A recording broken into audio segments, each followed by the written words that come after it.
Hopefully it doesn't jitter. Yeah, me too. But you'll be okay because you're on yours. Yeah.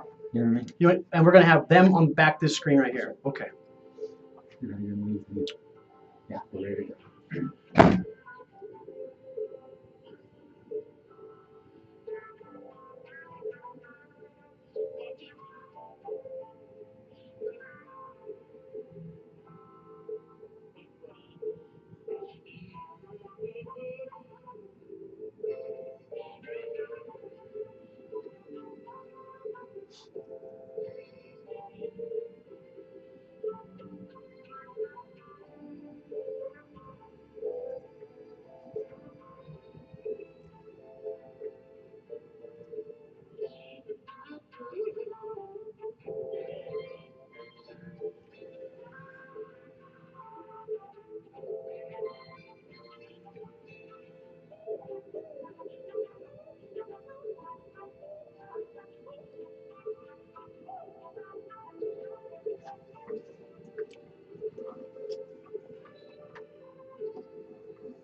America, are you serious?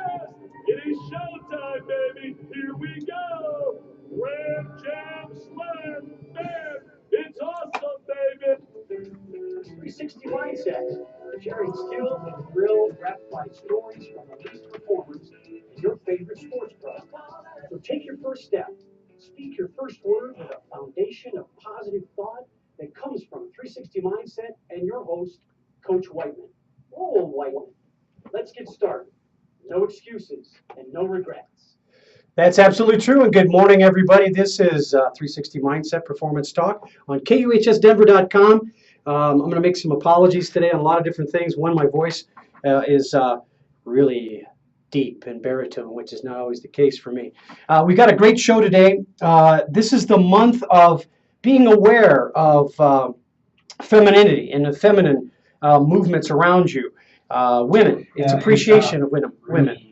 And baritone, which is not always the case for And me. being We got a great show today. being aware of what we're doing, I am going to be bringing a guest in, Kara Cruikshank from California.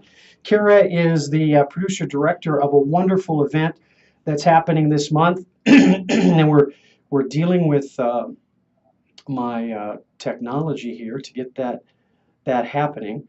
We'll be on that in, I hope, just a second. So let's see. Where is Kara? I see Chris is looking in. Good morning, Chris, down in Florida. Glad to have you.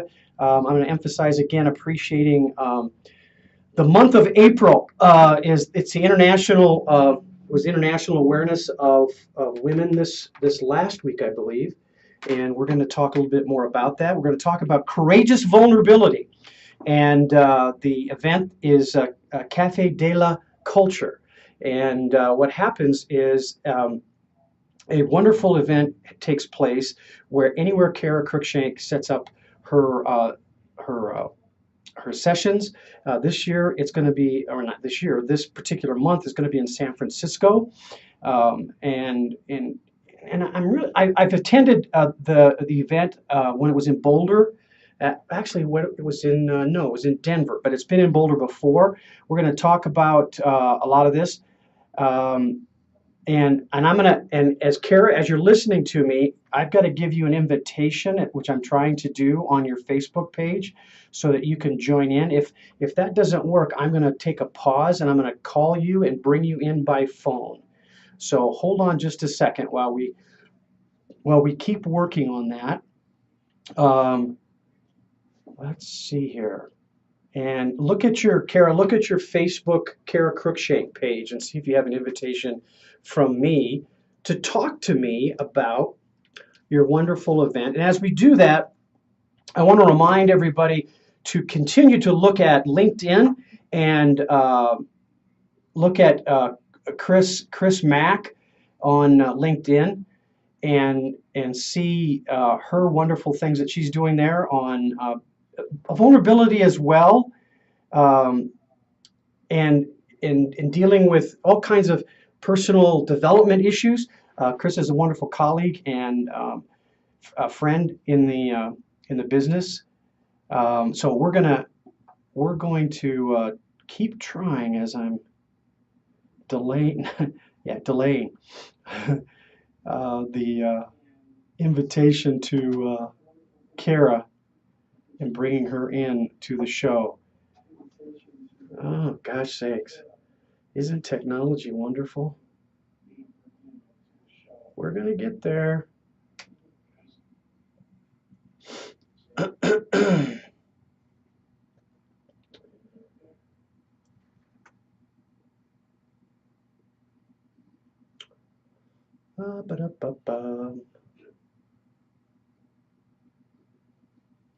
Okay, as I'm doing this, I'm going to go to Plan B, and I see we're on Facebook Live, and I'm going to give Kara some instructions on how to join the Facebook Live feed, and we're getting there. So for those of you who are listening out there, if you ever want to do this, make sure that you have your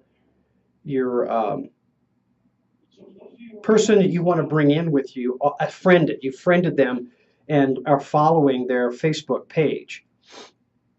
And when you've done that, then you can go in and actually invite them in to your sessions.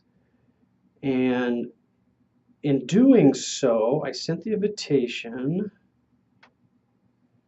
Okay.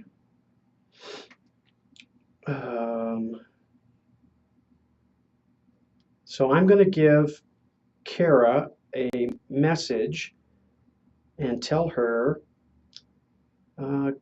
go to your Facebook page.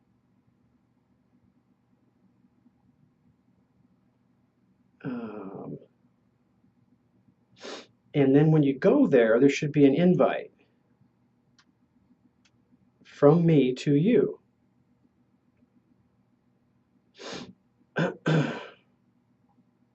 We're doing a little Facebook educational training course this morning. All right. And if she accepts that, that should bring her into my Facebook feed this morning, and we can see her lovely face and talk to her.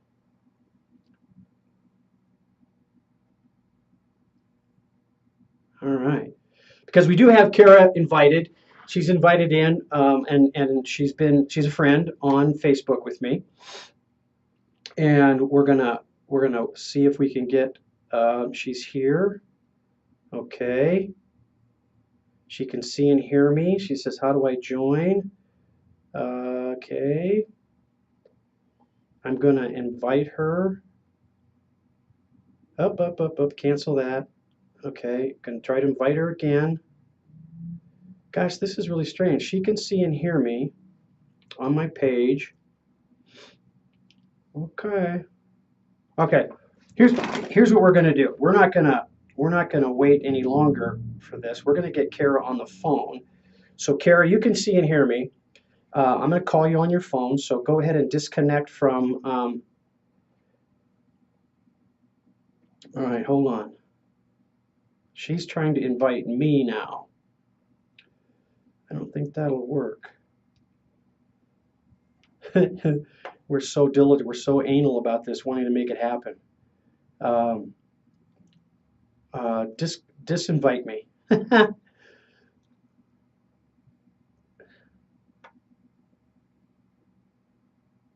Okay, hang up, Kara, and I'm going to call you. I'm going to get you on the phone.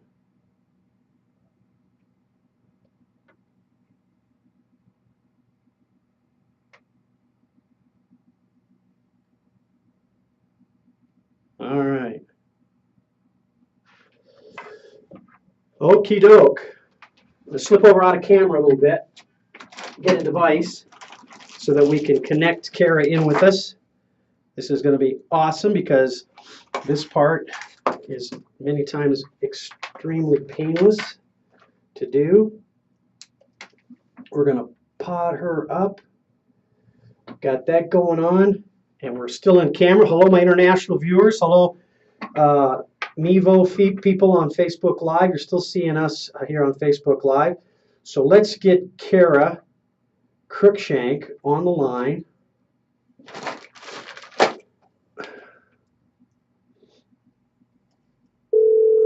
Here we are calling Kara. Hello. Kara! Hello! Hello. I would like to have your lovely face here, but I'll just try to explain to people how great and wonderful you are visually as well as your voice. But we'll just have to go with this for today, okay? Sounds good. All right. See, she is such a great professional. Thank you so much for being understanding. Okay, everybody, Kara Cruikshank, producer, director, and actor, and I'm so excited about this, Kara, and based on the fact that I've seen it, I've talked to you about it. The event Courageous Vulnerability, which is happening in San Francisco on March the 24th. No. Yes? March 25th. 25th. March 25th in San Francisco. And we'll go through all the details here in a moment about times and the place and the venue and talk about all that. But let's get right into the fact that this session is extremely important to you. For what reason? Why do you do this? By session, do you mean this particular event, or do you mean Café de la Culture for my organization? Café de la Culture for your organization first, and then we're going to talk about the event itself. Okay, so why is Café de la Culture important to me? It's a way to create meaningful conversations on important issues among diverse groups of people. That's awesome start. So that bridges us right into the Courageous Vulnerability session that's on March the 25th in San Francisco. What is that going to focus on? So it is a combination of performance and literary salon. So the attendees are going to first experience a show that I have recently created called The Alchemy of Imperfection, which looks at modern women globally and social paradigms and social norms. And then after the performance, we will move into a segment with an expert conference panel talking about how can men support women to speak up and be seen. So this is an event in honor of Me Too, Time's Up, and Women's History Month. That's awesome. And you're making the connection between all of those different messages and organizational, like the Me Too and Time's Up, by presenting a panel that can talk to those points, correct? That's right. So it's a very diverse panel of experts coming in from different fields, different life experiences, different backgrounds, and different generations to give their angle on that topic. So, and it feels like a relevant topic right now because we're at a moment with feminism and the Me Too movement, which kicked off in October with the allegations of Harvey Weinstein in a bigger way. So it existed before, but with Hollywood taking a hold of its youth, it's become more prevalent in mainstream media. And the question that is surfacing now in response to Me Too from men is, how do I avoid being that guy? How do I know where the line is drawn? How do I know how to conduct myself in the workplace or on a date? And how do I know what's appropriate and what's not? So the topic of courageous vulnerability, how can men support women to speak up and be seen, is a a way to have that conversation and raise those questions with a group of informed people to aim them at, and have a formalized conversation about that. Now that background that you just gave us, who should then attend that to hear those great messages and those great strategies on dealing with the different environments that women and men find themselves in? Who should come and hear this? We invite anyone to attend who has an interest in furthering and deepening their own understanding of the topic around gender equality, diversity, intersectional feminism, and social justice. So yeah, anyone and everyone who cares about those things and want to connect with others who may have different opinions and different angles on that, on those subjects, but who also care about them. Do you feel then that moms and dads should bring their sons and daughters of high school age, middle school age there as well? Where do you think the line should be drawn for the message to be heard by a certain age group? Yeah, I think it's definitely appropriate for any age group that is beginning to have any brush up with, what we're there to talk about. So certainly a fair amount of teenagers, unfortunately, are already pretty fluent with gender equality and harassment, both men and women, and boys and girls. I would say, certainly don't want to push it on anyone young enough to be ignorant or innocent of these matters and issues, but I would say it's certainly appropriate for teenagers. So with the presence of the teenage or that adolescent age that is mature enough to handle this discussion, or maybe even had the experiences, as you said, that would sounds like a good mix with the adults. The adults might actually learn something from the exchange of ideas, or after the fact, when they have listened to it and you've had the mixers and the socializing, they might actually learn something from the kids. That's always a possibility. Yeah, I would hope that happens, because I think moms and dads are too often the authoritarian instead of the student of the life experience. So what kind of mood and energy in that environment do you want to create to really launch the discussion, to be supportive of that the diverse discussion from the panel you're going to have there? That's a great question. The mood that I create, I strive to create in every event that I do, and we just did this, as you know, in this same event in Denver recently. But the mood is one of bringing people together in a way where they can bring mind, body, and spirit into the room and be their best selves. And it's a space for speaking truth and for deep listening and for a safe and shared experience. That's awesome. I was there at the Denver event. I really compliment you on creating an environment that not only promotes what's being said by the speakers, but gives this kind of ebb and flow to adapt and adjust to the different ways people engage themselves in that listening exercise. So in moving forward with a question about that, I want to understand a little bit more about what you're adding to the environment that you feel is essential to making the points, creating the mood, and where you expect the audience to really connect. Like, I know you're gonna bring music into the scene at the San Francisco event as well.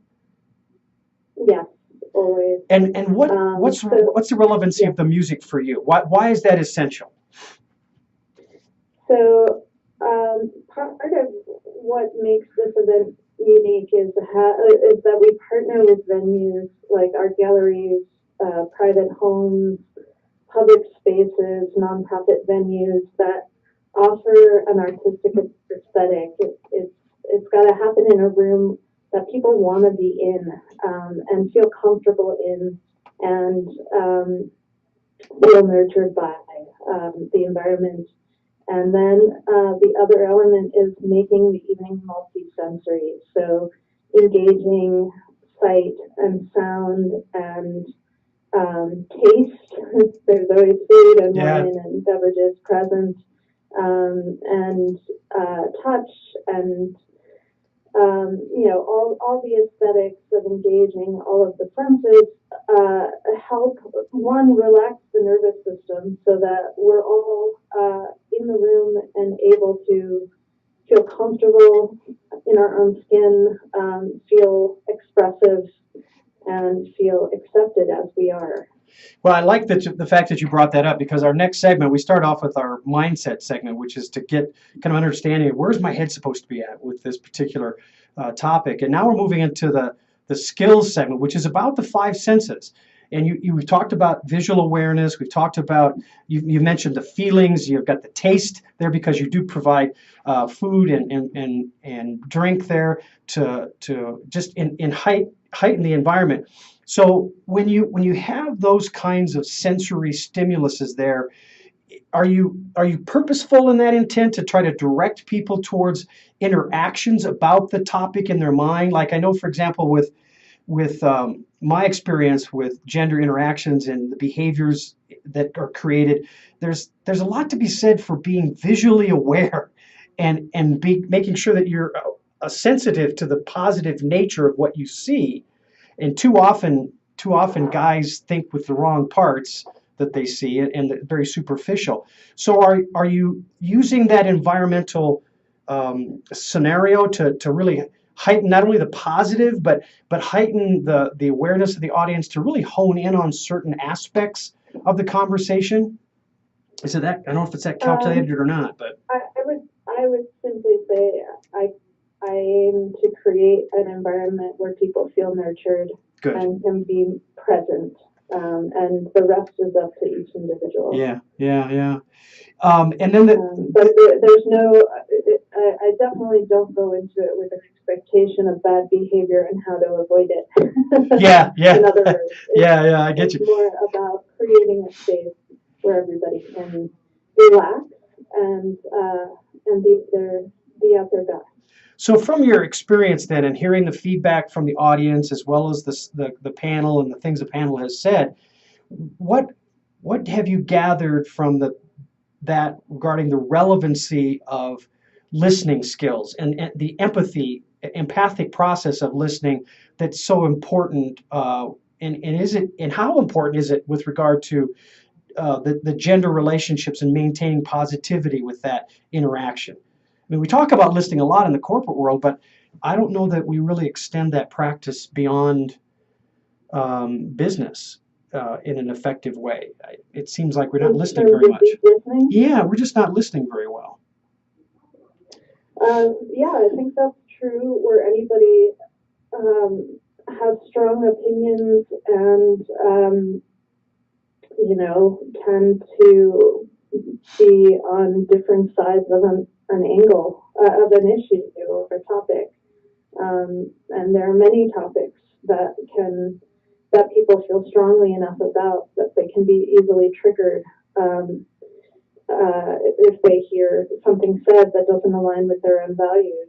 So I think particularly in American culture, we're increasingly unused to being in a room with people who have contrasting ideas and opinions and knowing how to navigate that in a constructive way, or in a way that we can be heard and we can hear them. So yeah, I think that's absolutely essential for change to be possible in a nonviolent way. Now, Kara, is that we find ways that we can go into a conversation where we don't know what exactly will unfold. We don't know what will be said, and we can enter in with curiosity. Certainly with our value system on the table, but a curiosity of where will this conversation go? Where will we find common ground and common humanity? And how will that lead to ideas that haven't occurred to any of us yet before? So you mentioned the cultural areas and maybe the differences. And I really love how you bring both from the food, the music, the speakers. You bring a whole very interesting and complementary addressment to cultural differences. And you go around the world. I mean, you're in Paris. You're in California right now. You're back to Boulder sometime in the future, and you've seen and felt these different cultural influences. Does the essence of empathic listening with feeling to understand someone, does it change, or is it a principle around the world? Are there differences that you see in the methods of listening and the outcomes of effective listening? Yeah, absolutely. I mean, the differences I see are more in attitude, not in quality of listening. I think that's up to each individual, no matter what culture, no matter what the country. But you know, and every culture struggles with that, or we would have perfect countries. Yeah, and we don't. No, not at all. But I think that you know, I definitely see differences in attitude culturally. For example, in France, where salons, this type of event, literary salon, has been a very long-standing tradition for centuries. The idea of people with contrasting opinions coming together and having a conversation or having a debate on a topic is not seen as a threat. It's seen as an exciting activity, and even when people strongly disagree with each other, they see it more as a sport, in a sense of, will you get me to change my mind? Might I discover something in this conversation? Do you have kernels of truth that I haven't yet considered or integrated into my own beliefs? Rather than, and we can still be friends when we disagree, is another theme I see in French culture that I think Americans struggle much more with that. If you and I disagree strongly on a topic that's important to each of us, we're not likely to hang out. Yeah. It really is not across the board that has to be such an extreme reaction to differing beliefs. A lot of people everywhere have people they love and know in their lives who, you know, whether it's grandparents, whether it's people of another generation, or people of another culture or what have you, where there are contrasting beliefs, and yet there are still places of appreciation and common ground. Well, you know, Carrie, you make a great point and reinforce what I'm about to say about listening, and that I believe that listening is a starting point for feelings. And as you said, many times those feelings are in the eye of the beholder, if you will, or the ear of the beholder, and that they get interpreted certain ways. And without good, effective listening, the emotions and the feelings can be taken different ways and create moods that aren't in the best of places. So what do you want your audience to hear and feel then from their listening during the session at Cafe de la Culture in the Courageous Vulnerability session? I don't know that I can answer that question, because I feel that it's really hard to predict what kind of trauma, especially for this topic, which directly hits on sexual assault and harassment, and invites people who have done it and people who have survived it to the table. Everybody's coming in with their own experiences, their own stories, and their own speaking. So really totally up to the individual what they're there to contribute and what they're there to receive. So all I can do is create a safe space for that to happen, and the intention that everybody walks away feeling better. and I think I think that is essential. The environmental safety is huge. But help me with sharing what you've heard from attendees from past sessions about what they have either come to the table with, looking to discover more about, or what perhaps they've said coming out of. It's like when movies show the movie and they interview people coming out of the movie, how they felt. What have you gotten from attendees as to what they've gained from the sessions and felt and want to know, perhaps want to even know more? Maybe more questions are asked of when they hear some of the things that they hear at your sessions. What have been said to you about what the audience has heard and felt as a result of the Cafe de la Culture events? It's been very encouraging, which is why this tour continues on this topic. A lot of the men in the audiences have shared that they found the conversation to be transformative. That many have, old and young, across the board, have stated that they felt they knew everything there was to know on this topic because the media is hitting it so hard. And they came in, assuming it would be fairly rhetorical and repetitive to what they've already heard. And actually found that there were many things shared that they had not heard before in any conversation on Me Too or feminism or sexual harassment and assault. And they were hearing it not only from women but from other men.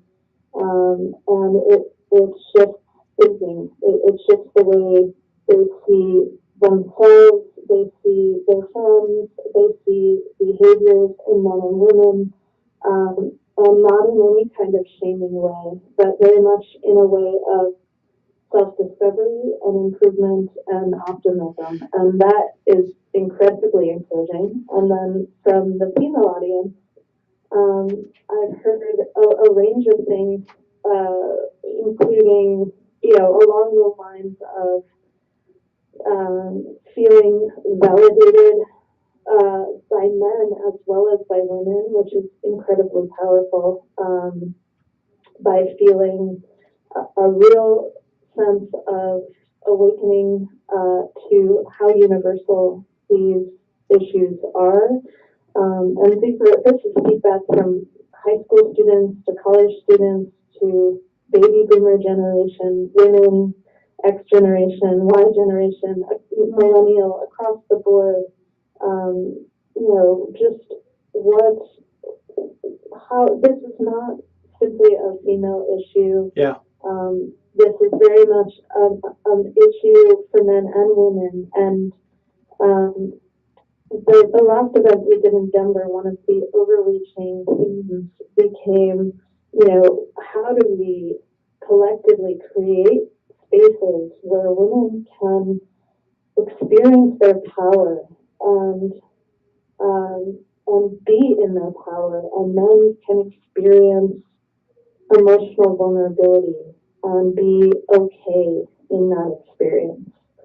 So yeah, that's been, the feedback has been so powerful and so encouraging. Well, it sounds like what you're saying is that you're creating methods and strategies that audience members, be it a man or a woman, can walk away with that enriches what they already know, but is also new information from what the general media has been talking about regarding the Me Too and Time Is Now movements. So that sounds very specific. My philosophy as an educator is that we've got to get them from here's the new information, then move that to practice what you've just heard, and then bring it into a synthesis enough that you can then take it out and actually do something with it. So it appears to me like you're having experiences that the information you're distributing is being synthesized so people can actually grab a hold of it and do something with it. Be better listeners, have better communication and conversation with gender equals or opposites, and move the experience forward in even a more positive way. Is that am I on track with that, or is it more than that? Absolutely. And Okay. one of the terms that one man used in his feedback from an event was actionable insights. I Excellent. gained actionable insights, and that is definitely a great piece of feedback to hear. Yeah, absolutely. Um, So let's take a moment and insight is one thing, and insight that moves to action, whether it be internal changing one's own thought and behavior and the ripple effect that that has, or whether that means joining a movement or becoming an activist and externalizing that action. Both are equally important and Yeah. valuable. So with that being said, let's take a brief breath and have you share where precisely the date, the time, the location in San Francisco this month that the Cafe de la Culture's Courageous Vulnerability event will be. The event will be at the Minna Gallery on 111 Minna Street in San Francisco Okay. on March 25th at 6 p.m. Awesome. March 25th at 6 p.m. Okay, and are tickets being sold? How does do you just Yes, show up? tickets are available online. Okay. We have both a website and a Facebook page, and the website is cafedelaculture.com, Mm-hmm. and the Facebook page is the Cafe de la Culture. Excellent. Excellent. And how much are tickets? Tickets are tiered. They start at $30 Mm-hmm. if you order in advance, and go up to VIP tickets of $150. So several options in between. And the student price is $25. Okay. So if I want to stick around for conversation with the speakers, is that included in any of the prices? I'm guessing the VIP That's includes right. that. The VIP price of $150 buys you a pass to have drinks with the panelists who will be speaking at the conference, as well as some other perks. Awesome. And it's always a nice crowd to mingle with. Yes, and I have to say personally, awesome, awesome. And on the VIP, or not just VIP, but who's going to be your cultural experience for music? Do you have some names of the speakers that will be there? Share some of those with us if you have that. I do. So we have some very exciting panelists lined up. Among them is Cameron Powell, who is has a degree from Harvard Law and has been an advocate for women who have been sexually assaulted in his law work, as well as has recently written and published a book about his relationship with his mother in her last years of life, the journey of her becoming ill and walking through the process of chemotherapy with her, and kind of reposting his life plans to be by her side through that experience, and their decision to walk the Camino de Santiago in Spain and France, which is a pilgrimage that thousands of people take each year. An outdoor hike through the mountains and villages. So they did that journey together. So he's written a human interest story about his relationship and appreciation for his mother. So he'll be one panelist. And then I also have on board a woman who I'm very excited to present this round, and her name is Marilee McLean. She's actually coming in from Denver, and she is an author and a court advocate for women and children who are fighting, women who are fighting custody battles and children who have been exposed to domestic violence and sexual assault. Yeah. And her work is on changing how the court systems discriminate against women and silence women in cases of abuse and trauma. That's awesome. Also on the panel will be Matthew Fox, who is an internationally known author and theologian. He's written over 30 books and has had them published in many languages around the world. And his work is called Creation Spirituality. He's founded a couple of different academic institutions for higher learning, and he runs the Fox Institute, which is one of those institutions. He also was a very radical Catholic priest who was kicked out of the Catholic Church for his progressive ideas and became an Episcopal priest and is famously known for creating rave masses, so places of worship that emulate rave experiences. So he'll be speaking on the panel. Yeah, that'd be and then awesome. we also have a woman named Sama Damanhuri, who is from Saudi Arabia, and she came to the United States several years ago on an academic scholarship. And a year or two into her studies, which she could only do by written permission of her father, because that is law in Saudi Arabia, decided to, her father asked her to come, actually demanded that she come home and get married while she was still in the U.S. studying, and she made the decision not to go home. And against her family's will, and she took off her hijab, which is the scarf that Muslim women wear, and she denounced her religion and decided to revolutionize her life as a woman to become independent and create a life of her own. Oh my gosh, unmarried woman. That's a powerful. She'll be also speaking on the panel. That's a powerful panel in itself. What are you going to do to complement that with the music? Any key artists that you're going to have? So this will be first a performance of my new show, The Alchemy of Imperfection, which is nice. An ensemble theater production.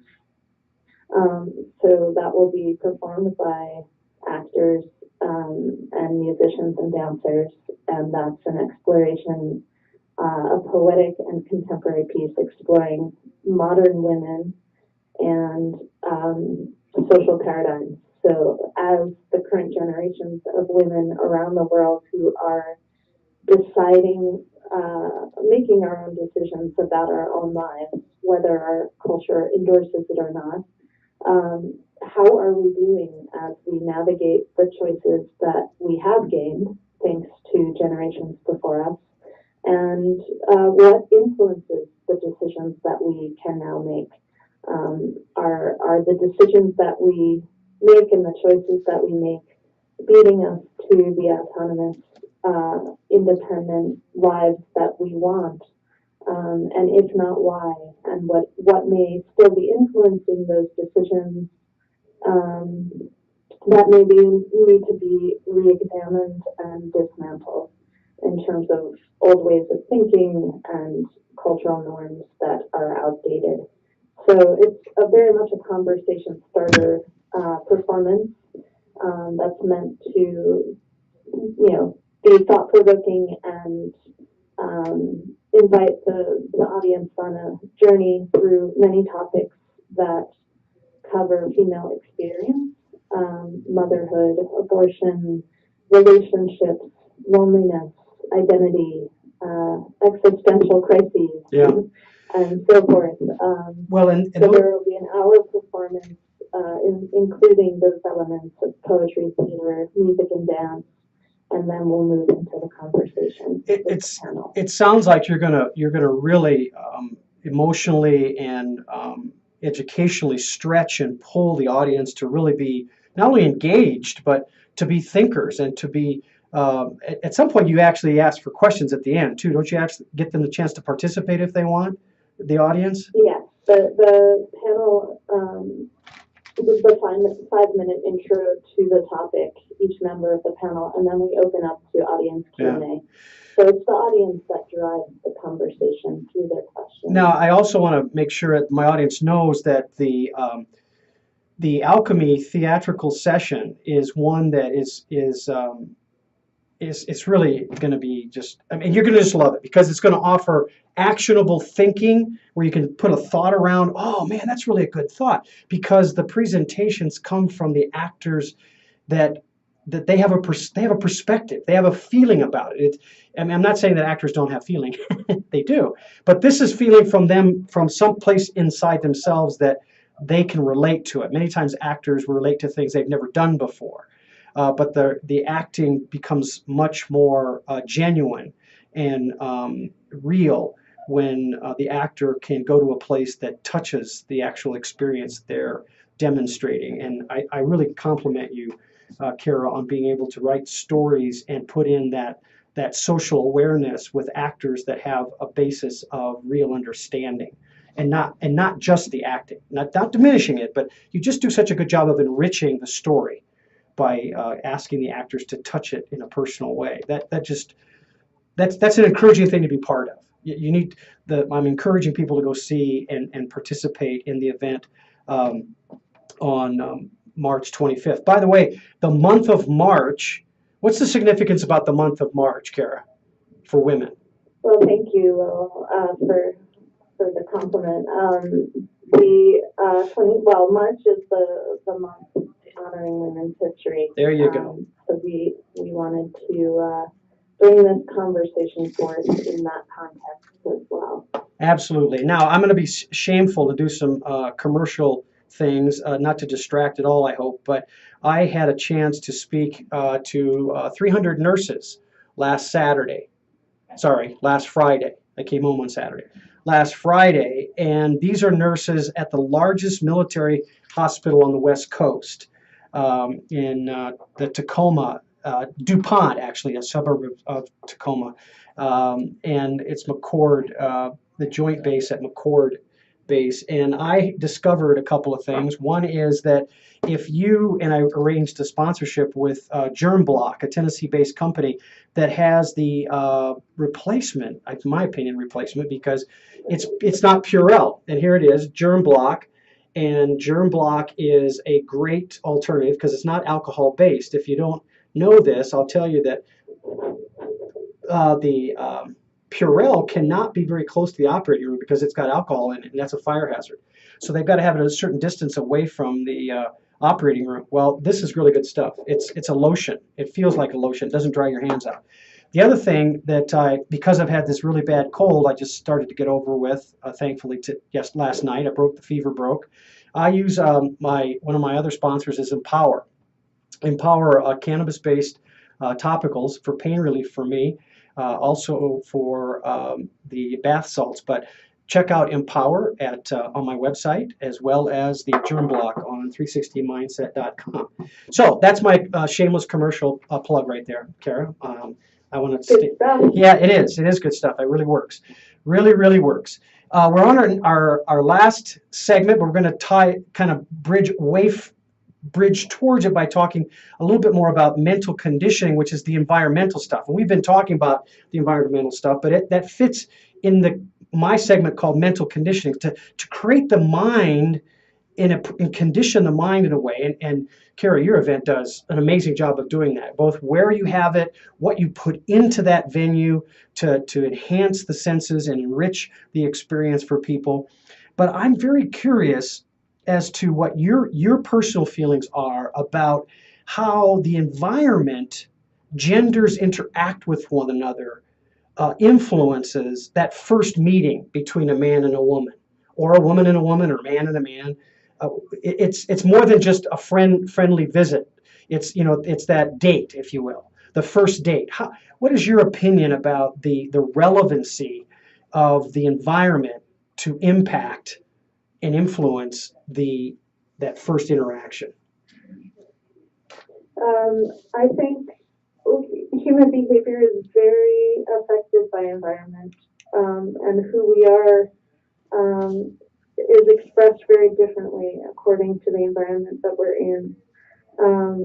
So this is a meeting between humans and humans, whatever gender they might be, or however they might identify themselves as gender oriented. I think that when you have an environment that engages your senses in an enjoyable way, then you can be present in a way that allows those interactions to also be enjoyable. Have you discovered anything from the sessions that you've done and the speakers you've heard about what men and women should make sure are not in an environment that would be present to take an interaction into a negative place? I mean, well, I think we have plenty of examples of that out in the world. Who we feel when we're at the hospital, or what we feel like when we're in a giant warehouse with fluorescent lighting and concrete floors versus who we feel when we're hearing relaxing music and smelling good food and in a comfortable living room, for example. Those are very different kinds of environments and very different expressions of how we engage our nervous system is the bottom line. I think that's less about mental conditioning environment and more about the nervous system. Yeah, and neuro conditioning. Yeah, I get a lot of people saying to me, "What do you mean by mental conditioning?" And I say, "Well, mental conditioning is what you do to condition your mind, and the environment has a lot of impact on that." And so the nervous system is definitely a component of how you prepare your mental state and the conditions. I had a football player recently ask me about a young woman he wanted to go out on a date with, and he says, "Well, I think I'm going to take her to such and such a place." And I said, "Well, what's in the place?" He said, "What do you mean, what's in the place?" I go, what's in there? How's it lit? What kind of colors are there? What are the tables like? Where are you going? Well, he was going to take her to one of these clubs that has those big pillow places with the veiled things around it. It's got bottle table service. He was just going to go really all out with this. I said, "Are you sure you want to do that for the first date? Because that seems a little bit too intimate to have a conversation with somebody for the first time in a way that you want to try to go to the next date and have a relationship with this person." And he said, "Well, that's what all my other brothers are doing. That's what all my other buddies are doing." I go, "Therein lies your problem." That could be the reason why you're having time struggling with this. So I was wondering from a female's perspective, when you're considering those things and what the date's going to be like, do you interject thoughts to the other person saying, "Hey, I'd like to go to a place like this or a place that has these things"? Is that even right to do? Well, I think everybody has their own taste and their own preferences, and those are definitely not universal in detail. How one person feels in a strip club is not necessarily how another feels. Yeah. Environments can have different associations for different people. And what might be enjoyable or pleasurable for you, might contrast in some ways for someone else. So, I think the important thing is knowing what your own preferences are and why. Yeah. And if those preferences are ethical and not inflicting harm on anyone else in terms of environment or anything else, then know thyself and go with what works Yeah. for you to feel relaxed and present. Well, and this is somewhat of a setup for the last segment, which is what is it that you want the audience to take away from the March 25th session in San Francisco? What are your expectations? You've mentioned some of them about what would be successes for you, about what you hear from people, the feedback that they give you. But when you're watching and hearing and listening to the speakers talk and the response that people have non-verbally and perhaps even verbally to music and the theatrical presentation, what do you want them to walk away with? Well, one goal is that, no matter how inexperienced with the topic someone may feel, and no matter how experienced and versed in the topic someone may feel, the aim is for everyone to walk away feeling more informed, regardless of how smart they might be on the topic or how ignorant they might be on the topic. But to walk away informed, and feeling emotionally moved in some way that matters and has meaning to the individual, and to walk away feeling a sense of connection with the other people in the room, a feeling of having been seen and heard and appreciated for your presence, no matter who you are coming in, and a feeling of inspiration to participate in asking more questions, having further conversation and discovery outside of this venue, and continuing to explore the topics around gender equality, social justice, gender stereotypes, and diversity. What, Kara, is the best way to reach out to you if someone has a question for you, not just about the March 25th event, but about what the future might hold, how they might get a hold of you to have you participate in something they may be doing? What's the best way to connect with you? So that said, we are still booking venues in cities across the U.S. and beyond for the 2018 academic year. So we are starting to bring these conversations. We are soon to bring these conversations to college campuses across the nation, as well as public and private venues. We welcome an opportunity to bring them into corporate environments as well, and any community-oriented group that feels right for these conversations. And the way to reach me is with questions or interest in booking these events, is to reach me through the website cafedelawculture.com. Okay. And or through our Facebook page, the Cafe de la Culture, the Cafe de la Culture on Facebook. Awesome. And let me ask you this question about the difference. What the Alchemy theatrical presentation? Do you want that more aligned with the academic world, or does it matter?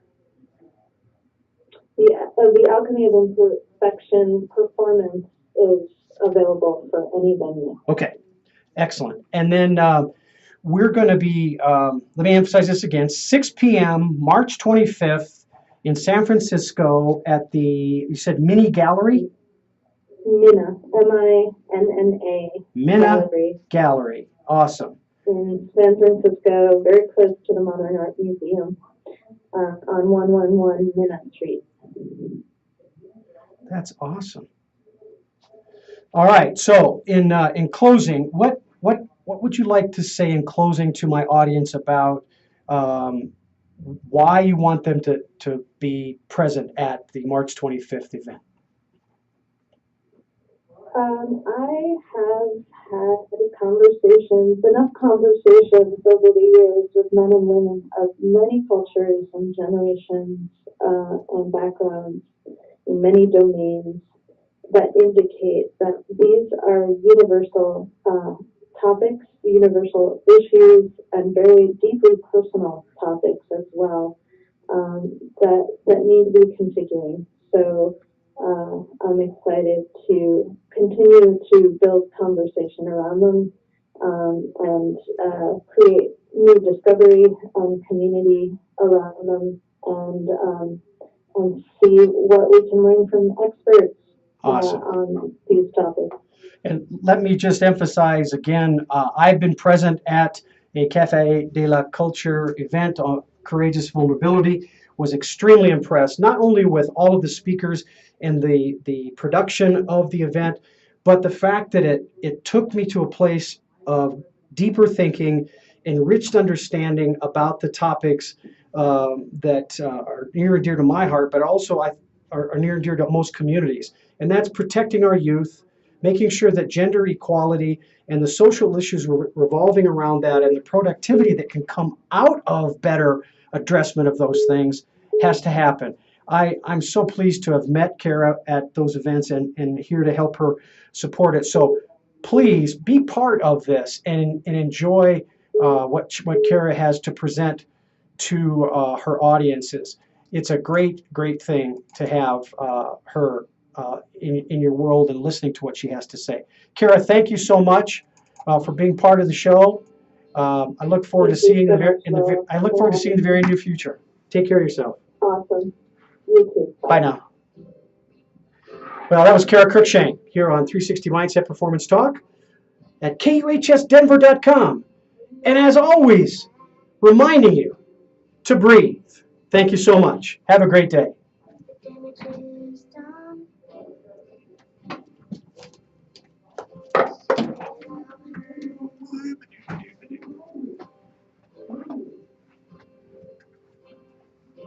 It's funny how the delay is on.